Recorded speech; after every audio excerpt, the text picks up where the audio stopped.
Mis amigos del mundo digital. My friends from the digital world. ¿Qué tal, amigos de mi mundo virtual? Hoy día quiero presentarles un amigo del Perú que ha accedido a esta serie de invitaciones que estoy enviando en la red para conversar 15 a 20 minutos con diferentes personas. Mi idea es que cada persona es un mundo y del cual podemos aprender algo. Y esa es mi motivación. En primer lugar, Miguel Durán Veramatus, de Perú. Te agradezco tu tiempo, tu disposición y tus ganas de compartir tus experiencias, tu vida con nosotros, conmigo acá. Entonces, el primer tema, una pequeña introducción. Cuéntanos, ¿quién es Manuel Durán Veramatus? ¿Qué tal? Miguel Durán. Bien, ¿qué tal con todos? Bueno, les saluda Miguel Durán, soy de la ciudad de Lima, Perú, educador de carrera, me dedico pues a lo que viene a ser la enseñanza en la educación superior. Como tal, bueno, tengo 31 años, soy ya joven adulto. Tampoco no me considero tan mayor todavía. Un muchacho aún. Un muchacho, claro. Y bueno, pues como tal me dedico, como había mencionado, ¿no?, a lo que sí que fue la enseñanza y bueno, actualmente de la investigación. Ya, ese es tu campo, pero dentro de educación, ¿tienes algún campo, una especialidad, un tema que... Básicamente, tu título profesional, ¿de qué es? Profesor de... Muy bien, en el caso de mi título profesional hace referencia a lo que es educación secundaria. Y mi especialidad sería ciencias sociales.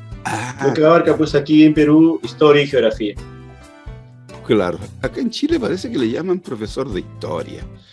A través de los años como que han tenido cambios los títulos. Bueno, trabajaste también en la enseñanza media, llamamos acá. ¿Cómo llaman ustedes? ¿Secundaria? Acá también se le llama, bueno, enseñanza media o educación secundaria. Que más que todo, bueno, el término secundario es un término que tiene 20, 30 años, porque las personas, pues, 40, 50, 60 años, educación media, ¿no? Es el término más utilizado y en realidad es el más hablado en Latinoamérica. Creo que por acá nomás pues el término de secundaria, pero es educación media. Sí, educación media. ¿Y a la universitaria cómo la denominan? ¿Superior o terciaria? Me parece que es superior, claro, superior o universitaria. Sencillamente, no área de pregrado. Ya, correcto. Sí, varían, pero tal como tú indicas, en Latinoamérica es más común hablar. ¿Y la enseñanza llamada básica es del primero al octavo grado o hasta el sexto? ¿Cómo es dividida ahí en Perú? Aquí en el caso de la educación peruana se habla del EBR, o sea, educación básica regular. Que abarca pues de los 3 hasta los 5 años educación inicial, que serían, ¿no?, los primeros años. Sí, el kinder, ¿ya? Claro, el kinder, claro, muy bien. Y luego vendría pues lo que es la educación primaria, que abarca desde los 6 años hasta los 10 años, son hasta aproximadamente los 6 años de educación primaria. Entonces llevarían por lo que viene a ser lo que es lectura básica, matemática básica, ¿no? Y luego viene lo que llamamos nosotros educación media o secundaria. Bueno, acá más que todo se le llama el día de hoy de educación secundaria, lo que abarca desde los 12 años hasta los 16 aproximadamente. Porque hay problemas con fechas, porque si la persona, por ejemplo, pues nace después del mes de junio, si no me equivoco, pues pierde un año y tiene que llevarlo al siguiente año todavía. Creo que también está pasando así también en otros países, porque no compensa la parte del año, tiene que ser por una cuestión de meses. Correcto. Bueno, de acuerdo a la edad, si se admite o no se admite en un determinado nivel, determinado año. Claro, que yo haciendo recuerdo, en Chile se llamaba antiguamente educación básica y educación humanidades, enseñanza de las humanidades. Pero después hubo una reforma por ahí en los 60 donde eran 6 y 6 años, 6 básicos y 6 de humanidades. Pero después los primeros y segundos de humanidades se pasó a la básica y se le llamó básica en general de primero a octavo y de la media primero a cuarto medio. Diferentes, los países adoptan ahí diferentes políticas.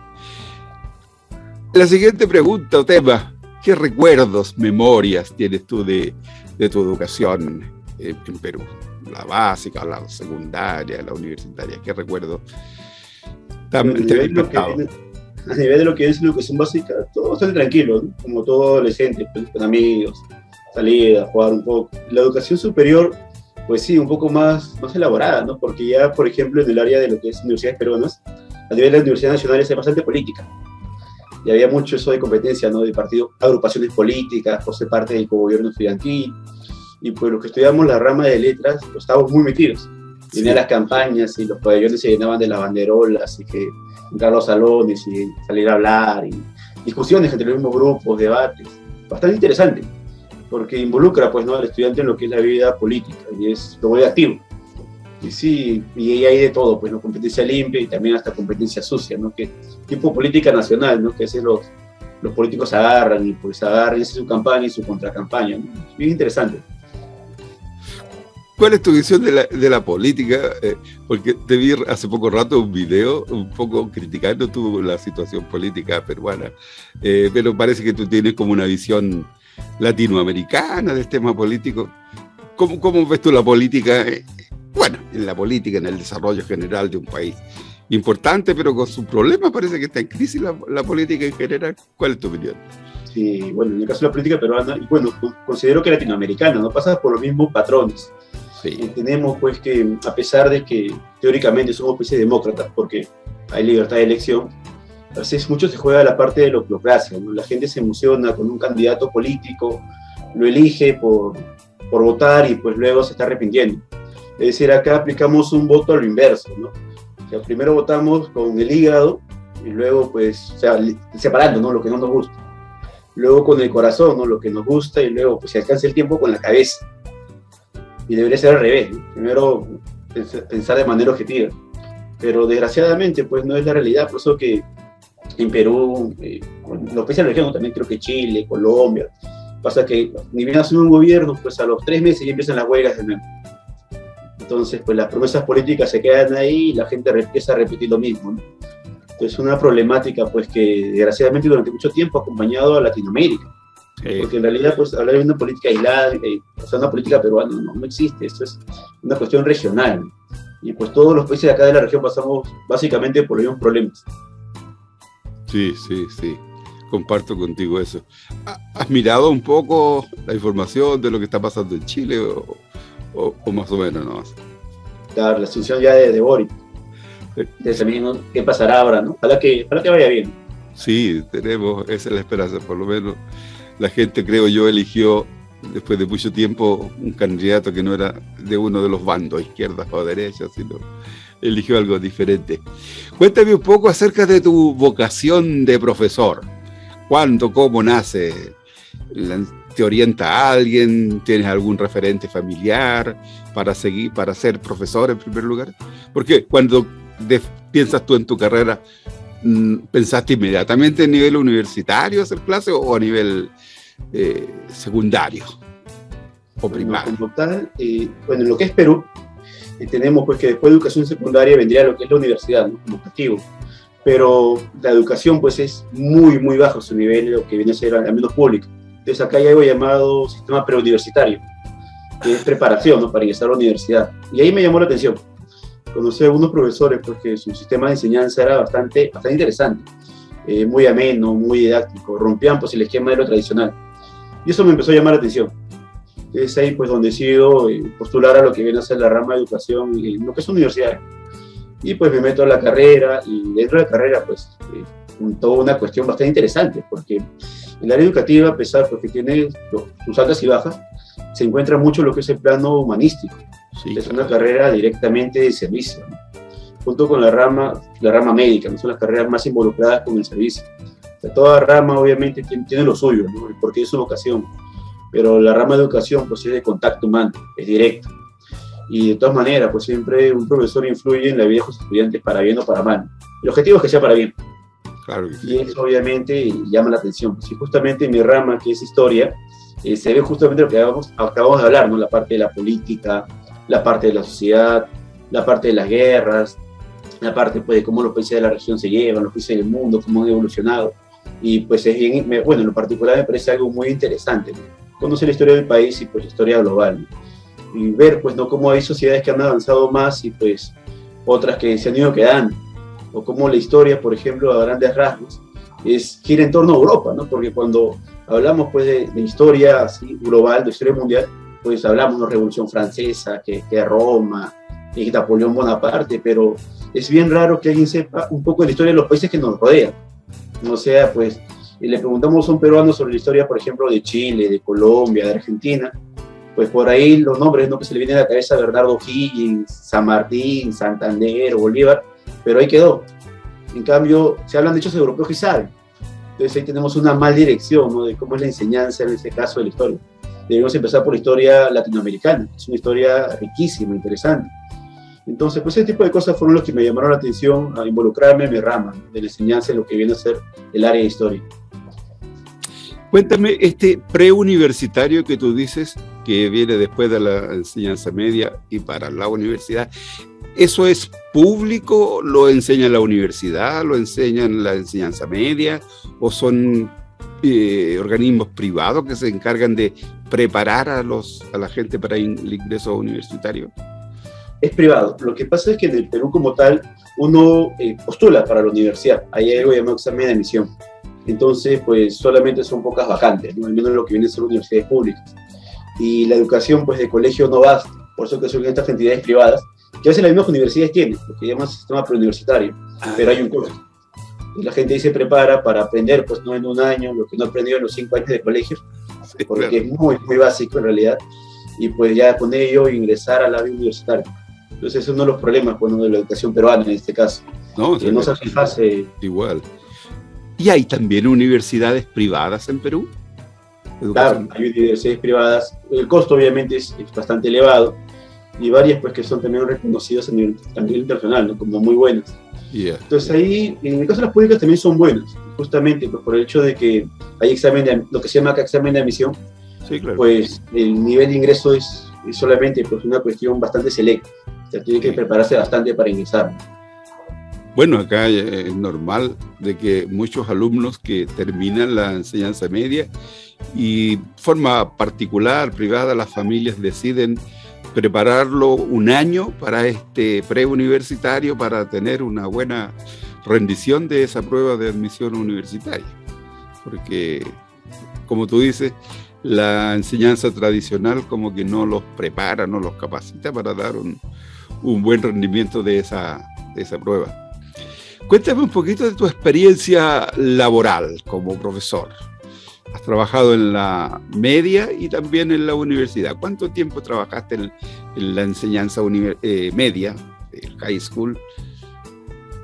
Bueno, como tal, pues yo empecé a enseñar en colegios particulares, o escuelas particulares, cuando aún era estudiante universitario. Estuve 3 años enseñando en lo que viene a ser pues, lo que es educación media, y luego empecé a enseñar en lo que había mencionado hace un momento, en lo que es la parte universitaria. Acá se le conoce como academias, ¿no? Como academias. Entonces empecé a enseñar academias, ya con el tiempo pues hice mi posgrado para enseñar a nivel universitario, porque aquí para enseñar a nivel de universidad tienes que tener posgrado, lo que es mínimo el área de maestría. Entonces, ya luego de ello, pues empecé a enseñar a nivel universitario, ¿no? Empecé en algunas privadas, como lo que es pues acá la universidad a las peruanas, luego pasé a la Universidad Nacional Federico Villarreal, que es mi alma mater, mi casa de estudio. Luego también, bueno, actualmente, ¿no?, enseñando en la Universidad Tecnológica de Perú y en la Universidad Nacional Mayor de San Marcos, que es conocida, ¿no?, por ser la decana de América. Entonces, bueno, y de esas universidades pues me encuentro enseñando actualmente lo que es la rama de letras, que son áreas bastante interesantes porque se tocan los temas transversales, temas directamente pues enfocados al área social, ¿no?, y de los valores. Cuéntame un poquito, te cuento de que voy a ir a Perú en 15 días más. ¿Qué lugares me recomendarías tú de que un turista que va a Perú no debe perderse en su viaje para conocer en Perú? Debe haber algunos imperdibles por ahí. Claro, bueno, en el caso de Perú es un país turísticamente bastante rico. La parte, pues, de Lima, pues es una ciudad histórica, ya que fue la sede del virreinato. Encontramos que la parte cercado de Lima es una zona bastante pintoresca, ¿no? Se ve bastante lo que es el arte barroco, renacentista, churrigueresco que ha quedado de la colonia. Obviamente de Perú, pues una de las cosas que más destaca es hablar de Cusco, Machu Picchu. Claro. Una de las maravillas del mundo. No solamente la parte de Machu Picchu, no todo Cusco como tal es bastante hermoso. O en lo que es el sur del Perú, en Ica, en Nazca, la famosa línea de Nazca, ¿no? Que son un calendario astronómico pero impresionante. O en el norte mismo, en Trujillo, la ruina de Chanchán, la ciudad de barro más grande de América. O en el mismo Lima también se encuentra Caral, que es la ciudad más antigua también de América. En realidad, pues hay bastante que ver dentro del Perú. La misma selva, en el Amazonas, que viene a ser Puebla, una construcción pues arquitectónica de culturas pre-incas bastante hermosas, imponentes. Pero también de sus playas, ¿no? Que también son bastante llamativas en el Perú. Sí, claro.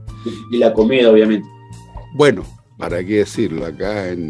Parece que hay consenso en mucha gente de que una de las comidas más deliciosas en Latinoamérica es la peruana.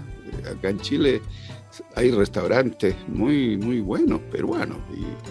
Y bueno, los ceviches, ¿para qué decirlo? El ceviche peruano es muy popular. Es muy popular allá en Perú también, seguro. Sí, acá ceviche, pues la gente es una vez a la semana, o mínimo una vez al mes. Yeah. Es bien raro encontrar a alguien que no le guste ceviche, ¿no? Ceviche, lomo saltado, la causa, ¿no? La carapulcra. Hay una variedad de platos bastante impresionante. Y son bien agradables. Estoy recordando que leí ahí en tu perfil de LinkedIn algo relacionado con tecnologías de la información que has hecho en educación. Cuéntame un poquito cómo ha sido tu approach, tu uso, o qué recomendaciones haces tú a los estudiantes del uso de la tecnología en los procesos educativos y bueno, y en el trabajo también. ¿Cómo los pilló también a ustedes en Perú la pandemia y la tecnología y el estudio? ¿Qué pasó ahí? Bueno, en mi caso, yo trabajaba en lo que es en área virtual antes de la pandemia, pero no tanto como lo que viene a ser pues, con la pandemia. Yeah. Cuando viene el tema de la pandemia, pues hubo un tremendo roce. Sí. Porque lo tradicional, ¿no? El profesor en aula, la pizarra y ¿no? La cátedra, ¿no? La clase. El tema pandémico y pues hubo que adaptarse. En el caso de los estudiantes, considero que fue un poco más sencillo porque son nativos tecnológicos, están haciendo la era de la tecnología, ¿no? Esa es la ventaja. Con los profesores sí tuvimos un poco de inconvenientes porque no estábamos acostumbrados y cuando las clases se empezaron de nuevo virtual, hasta se veía, ¿no? Que los mismos estudiantes indicaban al profesor, tiene que apretar acá, que este botón, todo ello. Creo que bueno, es algo que pasó de manera general en muchos países, porque no estamos acostumbrados a esa manera tecnológica. Nadie. Pero el día de hoy pues ya encontramos que se han adaptado de una manera bastante impresionante, ¿no? Hay diversas plataformas que se utilizan para elaborar una clase, Zoom, Meet, Microsoft Teams, una serie de plataformas más y plantillas, ¿no? La diapositiva que encontramos normal, las Canvas, Genial, una serie de cosas pues, que permiten generar una educación de mayor nivel, muy atractiva, bastante interesante, que rompe con lo tradicional y que bueno, pues así el tema de la pandemia, que esperemos que acabe pronto, se vaya, pues de todas maneras ese sistema educativo, tecnológico, pues va a quedar, ¿no? Ya nos va a quedar y nos va a acompañar. Ese podemos encontrar como una resiliencia que ha quedado en la educación, que ha habido una mejora para todos. Y cuénteme a ustedes como universidad, como un profesor universitario, ¿cómo los pilló parado esto de rápidamente volcarse a la educación virtual, a distancia? Yo creo que nadie estaba preparado. Fueron que de la noche a la mañana reinventarse. Sí, en el caso de las universidades privadas acá en Perú, pues al mes buscaron cómo reacomodarse. En el caso de las nacionales sí fue una demora. Aproximadamente unos 5 o 6 meses las universidades nacionales se separaron. Entonces tuvieron que empezar a adaptar, generar el sistema, empezar a actualizar a los mismos docentes, crear las plataformas para los estudiantes. Y sí, acá sí hubo bastante retraso. Por eso que estos últimos 2 años, pues las clases se han estado recuperando en verano. Aquí, pues de enero a marzo, a quincena de marzo, no se estudia. Pero ahora sí, para recuperar parte de las clases que se han ido perdiendo. Y aquí hubo un retraso bastante considerable, pero ya todo está a nivel. Ya se ha podido acomodar todo y ya está la cosa mejor. ¿Y cuál es tu visión? ¿Tú crees que van a seguir viviendo estos mundos tradicionales de enseñanza, de educar, y van a convivir con los tiempos o modos virtuales de enseñanza así remotas? ¿Pueden convivir? Considero que sí pueden convivir. Acá ha surgido por lo que se llama la educación semipresencial. Obviamente hay cursos que necesariamente hay que estar en un aula, ¿no? Que requieren laboratorio. Sí, claro. Pero áreas de, por ejemplo, como letras, también se va a dar de manera, por ejemplo, virtual. O, por ejemplo, ¿no? Antes encontramos que los estudiantes se reunían para hacer alguna actividad. Correcto. Ahora tiene la ventaja de que lo pueden hacer, ¿no? Vía remoto. Entonces, de todas maneras, la educación virtual considero que queda. O sea, va a acompañar. No hay que verlo pues, como una mejora. Aunque la educación presencial en lo particular considero que es mejor, porque hay contacto directo, ¿no? Pero de todas maneras, ese apoyo de la virtualidad siempre es bueno. ¿Cuál es tu visión de YouTube como recurso educativo global, general, para diferentes niveles? Es muy bueno. En el caso pues, de YouTube nos permite ubicarnos en un espacio y entender un hecho de una manera diferente.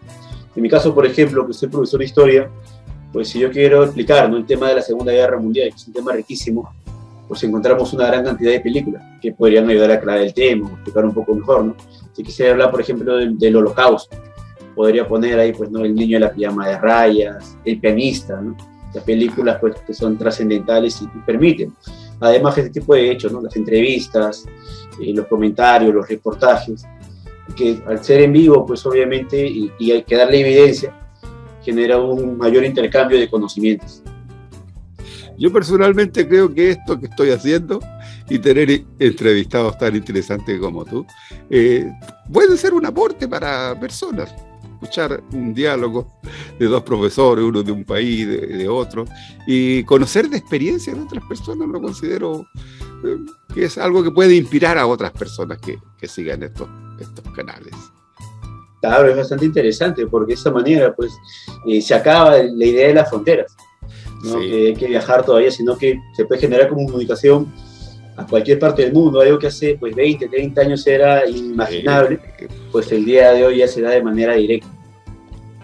¿Conoces tú la aplicación Tandem para idiomas, que está diseñada para idiomas, para estudiar idiomas? ¿La conoces? Sí, sí lo conozco, pero no como tal, no he tenido la oportunidad pues, de profundizar en ello, pero es también bastante interesante, ¿no? Porque ahora pues que todo está globalizado, tiene que haber ese intercambio directo, pues que antes era un privilegio de pocos. Yo me he entretenido bastante en esa aplicación. Tiene una opción que se llama Fiestas, donde es posible 4, 5, 6 personas conversar en vivo, sin video como estamos en este caso, pero la gente conversa, intercambia ideas. Lo encuentro muy interesante. Como último tema, tengo aquí alguna actividad, hobby, algo que no te haya preguntado, que tú quisieras compartir, reseñar, algo que te saque de tu mundo normal y habitual de la enseñanza, de la docencia. ¿Tienes algún hobby? A lo mejor tienes algún talento artístico, no sé, cuéntanos algo. Bueno, como tal hobby, creo que con la pandemia me apareció uno. Como por lo general, pues no me quedaba a trabajar, la familia, pero ya con el tema del encierro y del sedentarismo, ¿no?, que esto provoca, empecé a manejar bicicleta. Y en este momento, pues en el Perú, ha crecido el manejo de lo que viene a ser la bicicleta tremendamente. Hasta han generado pues, una gran cantidad de ciclovías. Antes había, pero poco. Tanto ha crecido el tema del ciclismo, pues que ahora han empezado a generar pues, también lo que es el sistema de multas, ¿no?, para usar las luces, todo ello, porque encontramos, ¿no?, que con el tema de la pandemia, pues el sedentarismo, también un poco la crisis económica, entonces hay una gran cantidad de personas que el día de hoy pues, se desplazan por la capital al menos, bastante con bicicleta. También considero que eso es bastante bueno, ¿no?, porque permite una mejora de la salud, te evitas, ¿no?, el contacto directo por el tema de la pandemia. Es algo muy interesante. Que hay toda una revolución en Perú sobre el tema del ciclismo ahora. Sí, claro que sí. Bien, pues, estimado Miguel, debo solamente agradecerte por tu tiempo y la disposición de poder conversar un rato contigo. Para mí es muy valioso esto y para mi proyecto de mis amigos del mundo digital. Así que te agradezco por tu tiempo y será hasta otra oportunidad. Pues muchas gracias. Listo, pues Carlos, muchas gracias a ti. Muchas gracias a todos. Hasta luego, cuídense. Chao, gracias. Hasta luego.